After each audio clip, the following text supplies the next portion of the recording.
Hello good morning साथीहरू, राधे राधे। तपाईँहरू कस्ता हुनुहुन्छ? आशा गर्छु सन्चै होला भनी म पनि सन्चै छु। साथीहरू, म आज मेरो नयाँ घरमा आएको छु अलिकति घर सफा गर्नु लागि। हेर्नुहोस्, यो मेरो नयाँ घर हो। यो हो तपाईँको किचन। अनि तपाईँलाई म देखाउँछु मेरो रुम। अनि यो हो तपाईँको सिटिङ रुम।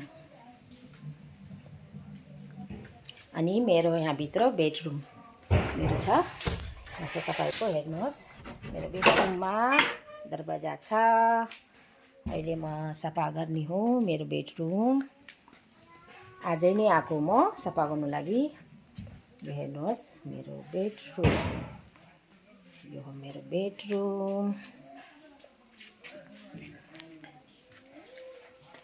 टोटल तपाईँको यहाँ बेडरुम, सिटिङ रुम अनि चौका 3टा रुम छ। हेर्न सक्नुहुन्छ, काँचो घर हो। माथि तपाईँको टिना छ, तर तल फ्लोर छ। अनि यसो भित्ता साइड चिम, यहाँ अरुणाचलमा चिमले बनाउँछ। म अहिले काम गर्छु, तपाईँहरू मेरो भिडियोमा बनिराख्नुहोस् साथीहरू।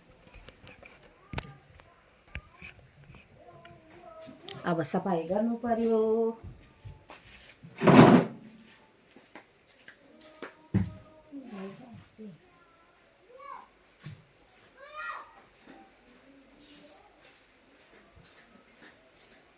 चिमहरू पुरा धुलो धुलो छ। यो सबै जुनेली रातमा काटेको, त्यस कारणले सबै चिमकिराले खाइसकेको छ साथीहरू। हेर्नु सक्नुहुन्छ, मलाई बेसी नै दिक्कत हुनेछ यो घर सफा गर्नु लागि।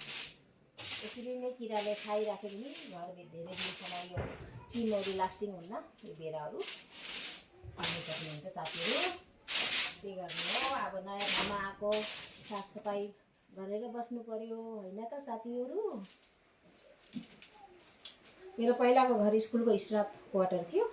त्यो अलिक पुरानो भएको थियो अनि पानी पनि अलि चुन्थ्यो। त्यो पहिले 18-19 सालको घरमा थियो। मै बसेको तपाईँको 12 साल भए। पानीको अलिकति दिक्कत थियो त्यहाँ। अरू त राम्रै छ, जस्तो तस्तो भए पनि बसिरहेको थिएँ। पानीको दिक्कत बेसी नै थियो। पाहुना पाती आउँदाखेरि त्यही हो सबभन्दा ठुलो, बाथरुम पानीको प्रब्लम हुनुहुन्न। पानी र बाथरुमको अलिक प्रब्लम थियो त्यहाँ। त्यही कारणले त्यतिखेर त्यहाँ त रेन्ट दिनु पर्दैन थियो, स्टाफ क्वार्टर हो, यसमा चाहिँ रेन्ट दिनुपर्छ। अब सुविधाको लागि अलिकति राम्रो बस्नु पर्यो भनेर रेन्ट बनाएको हो साथीहरू। साथीलाई भनेको, यो पनि मेरो साथीकै घरको रेन्ट हो। मेरो साथीले मलाई भन्यो यहीँ बस, म पनि एक्लै छु, साथी पनि हुन्छ मेरो लागि बसे पनि। उहाँ पनि एक्लै हुनुहुन्छ। 2टा नानी छ उहाँको। ठुलो छोरी चाहिँ तपाईँको डक्टर छ, इटानगरमा छ। अनि सानो छोरा दिल्लीमा पढाइ गर्दैछ। उहाँ पनि एकल महिला हो। उहाँको पनि श्रीमान हुनुहुन्न, जस्तो मेरो पनि छैन श्रीमान, त्यस्तै उहाँको पनि श्रीमान हुनुहुन्न। उहाँको पनि 2टा नानी, मेरो पनि 2टा नानी। मेरो त छोरी बिहा भयो, छोरा छ। आजलाई यति नै साथीहरू, म काम गर्छु अब। आज दिनभर लाग्छ होला मेरोलाई घर सफा गर्नु लागि साथीहरू। आजलाई यति नै, बाई बाई। अर्को ब्लगमा भेट गरौँला।